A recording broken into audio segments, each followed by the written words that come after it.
नमस्कार, स्वागत है आपका हमारे चैनल पर। मैं हूं आपके साथ शिप्रा सैनी। दिल्ली के मुख्यमंत्री अरविंद केजरीवाल एक के बाद एक तमाम दावे पेश कर रहे हैं। वो दिल्ली के शिक्षा मॉडल को दुनिया का बेस्ट शिक्षा मॉडल करार देते हैं और अब एनडीटीवी से बातचीत करते हुए अरविंद केजरीवाल ने दिल्ली में रोजगार को लेकर बड़ा दावा किया है। दरअसल अरविंद केजरीवाल ने कहा है कि दिल्ली के अंदर हमने 12 लाख जॉब क्रिएट की है, हमें जॉब क्रिएट करना आता है, ये केजरीवाल ने कहा है। साथ ही ये भी कहा है कि दिल्ली में 10 लाख प्राइवेट सेक्टर में और 2 लाख गवर्नमेंट सेक्टर में हमने नौकरियां दी हैं।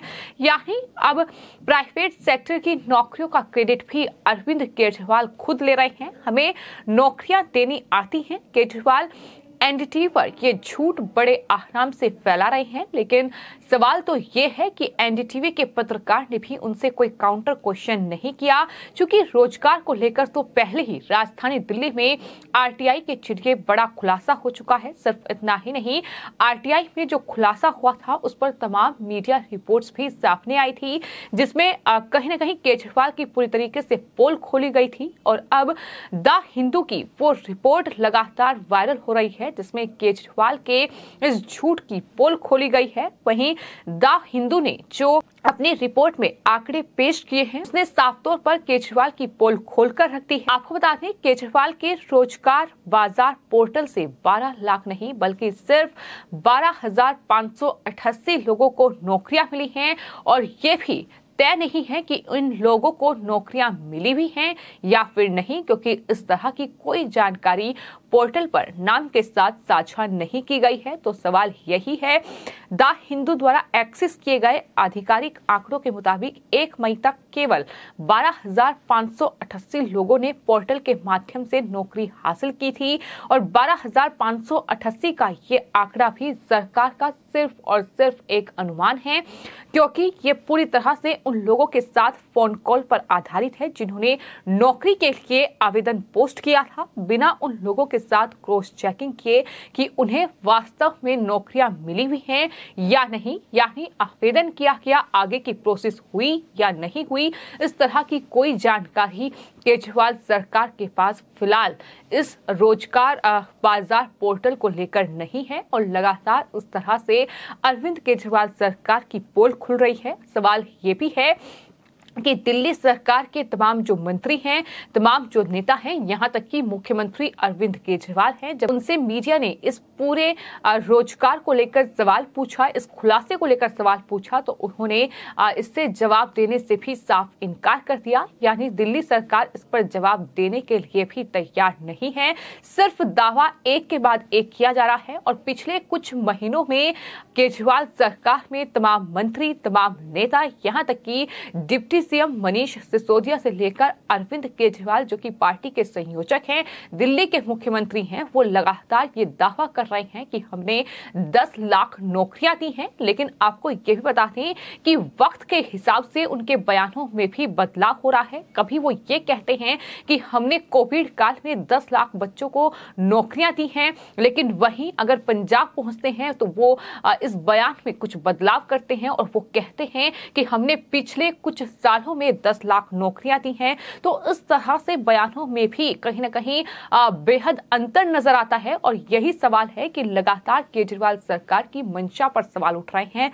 सवाल तो ये है कि अगर 12 लाख नौकरियां दी हैं तो फिर आखिर वो 12 लाख लोग कहां हैं जिन्हें नौकरियां मिली हैं, क्योंकि अभी तक सिर्फ केजरीवाल सरकार जो है वो रोजगार के मुद्दे पर घिरी हुई है, क्योंकि दावा लगातार किया जा रहा है लेकिन नौकरियां राजधानी दिल्ली में लोगों के पास नहीं है, युवाओं के पास नौकरी नहीं है। और रोजगार बाजार पोर्टल से जो दावा किया जा रहा है कि 12 लाख नौकरियां दी गई हैं, 12 लाख नहीं, सिर्फ 12,588 लोगों का आवेदन है, उसमें से भी लोगों की नौकरी कंफर्म हुई है या नहीं, इसको लेकर भी कोई जानकारी दिल्ली सरकार के पास फिलहाल नहीं है नाम के साथ। तो यही वजह है कि इस पूरी खबर को लेकर ही कहीं ना कहीं अरविंद केजरीवाल घिरे हुए हैं। सवाल ये भी है कि एनडीटीवी जैसा जो मीडिया चैनल है वो अरविंद केजरीवाल के इस झूठ को फैलाने में कोई कसर नहीं छोड़ रहा है, क्योंकि पत्रकार की ओर से कोई काउंटर क्वेश्चन राजधानी दिल्ली के मुख्यमंत्री से उस वक्त नहीं किया गया जब केजरीवाल ये दावा कर रहे थे कि हमने 12 लाख नौकरियां दी हैं, 10 लाख नौकरियां प्राइवेट सेक्टर में दी हैं और 2 लाख नौकरियां जो हैं वो गवर्नमेंट सेक्टर में दी हैं। तो सवाल ये है कि प्राइवेट सेक्टर में जो नौकरियां लोगों को मिली हैं, जो युवाओं को मिली हैं, उसका क्रेडिट आखिर केजरीवाल कैसे ले सकते हैं? तो ये सवाल है जिसमें लगातार केजरीवाल घिरे हुए हैं। आपको ये बता दें कि 10 लाख नौकरियों पर केजरीवाल सरकार के जो दावे हैं वो पिछले 20 महीनों में अलग अलग सामने आए हैं। जहां एक तरफ इसी साल मार्च में द हिंदू को दिए गए इंटरव्यू में जब इस बारे में डिप्टी सीएम मनीष सिसोदिया से सवाल किया गया तो उन्होंने दोहराया कि 10 लाख लोगों को वास्तव में पोर्टल के माध्यम से नौकरी मिली और ऐसा नहीं था कि 10 लाख जो आवेदन किए गए पोर्टल पर अब वो उन्हीं लोगों को नौकरी मिली गई है। इस तरीके का जवाब उनकी तरफ से आया, लेकिन आंकड़ों के मुताबिक नौकरी पोस्ट करने वाले लोगों द्वारा केवल 76,646 उम्मीदवारों की स्क्रीनिंग की गई और जुलाई 2020 में 1 मई तक इसकी स्थापना से 12,588 उम्मीदवार चुने गए थे। लेकिन सरकार के पास इसका भी कोई डाटा नहीं है जो कि सार्वजनिक किया गया हो कि आखिर कितने लोगों को नौकरी मिली है। वहीं दिल्ली के मुख्यमंत्री अरविंद केजरीवाल ने इसी साल मार्च में इंडिया टुडे को दिए गए एक इंटरव्यू में नौकरी को लेकर जब उनसे सवाल किया गया था तो उन्होंने कहा था कि दिल्ली सरकार के वेब पोर्टल में लगभग 10 लाख नौकरियों का विवरण है। दिल्ली सरकार के रोजगार पोर्टल में जाकर देखें, लेकिन पोर्टल में जो नौकरियां प्रदान की गई हैं उसकी संख्या के बारे में कोई जानकारी ही नहीं है। तो किस तरह से ये दिल्ली सरकार में जो मंत्री हैं, जो खुद मुख्यमंत्री हैं, वो किस तरह का झूठ फैला रहे हैं कि उनके तमाम एक के बाद एक दिए गए इंटरव्यू में समझा जा सकता है। जब रोजगार को लेकर सवाल किए गए तो किस तरह का जवाब उनका सामने आया है। वहीं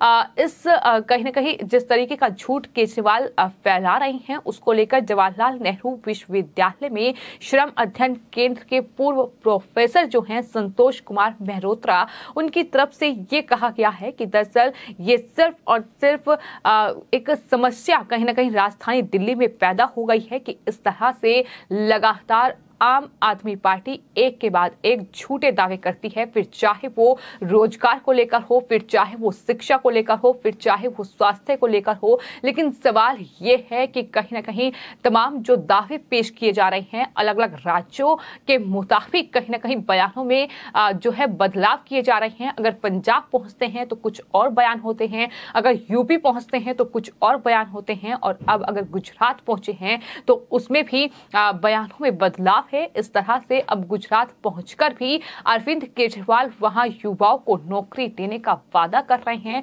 उनका कहना है कि दरअसल अगर उनकी सरकार गुजरात में आती है तो हर साल 15 लाख लोगों को वो नौकरी देंगे, ये उनकी तरफ से घोषणा की गई है। इतना ही नहीं, उन्होंने हर युवा के लिए रोजगार का वादा किया है।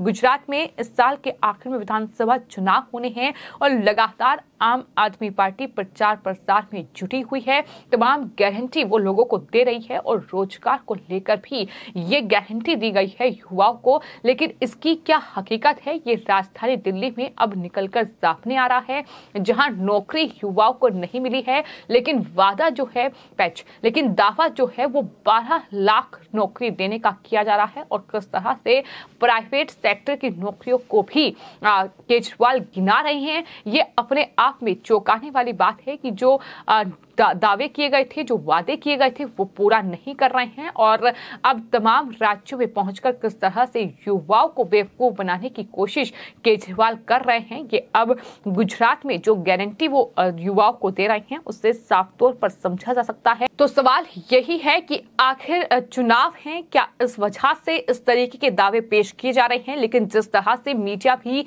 केजरीवाल के झूठ का प्रचार प्रसार कर रही है, उससे भी सवाल उठ रहे हैं कि क्या विज्ञापन में जो पैसा खर्च किया गया है, किस तरह से एडवर्टाइजमेंट जो तमाम मीडिया चैनल्स को दिए गए हैं, क्या ये पैसा ही है केजरीवाल का जो इस तरह से मीडिया संस्थानों में बोल रहा है, इस तरह से उनके झूठ का प्रचार प्रसार किया जा रहा है, उनसे कोई काउंटर क्वेश्चन नहीं किया जा रहा है। जबकि आरटीआई में इस बात का खुलासा हो चुका है कि केजरीवाल सरकार जो ये पोर्टल शुरू किया गया था रोजगार बाजार पोर्टल, उसमें 12 लाख नहीं बल्कि 12,588 लोगों को नौकरी मिली है और इसकी भी कोई डिटेल फिलहाल दिल्ली सरकार के पास नहीं है कि उनका नाम क्या है, क्या उनकी नौकरी पक्की भी हुई है या नहीं। तो इस पूरे मामले को लेकर फिलहाल अरविंद केजरीवाल के साथ साथ अब एनडीटीवी जैसा मीडिया संस्थान भी सवालों के घेरे में है। फिलहाल आपकी इस पूरे मामले पर क्या राय है, हमें कमेंट बॉक्स में जरूर लिखें और चैनल को सब्सक्राइब करें। धन्यवाद।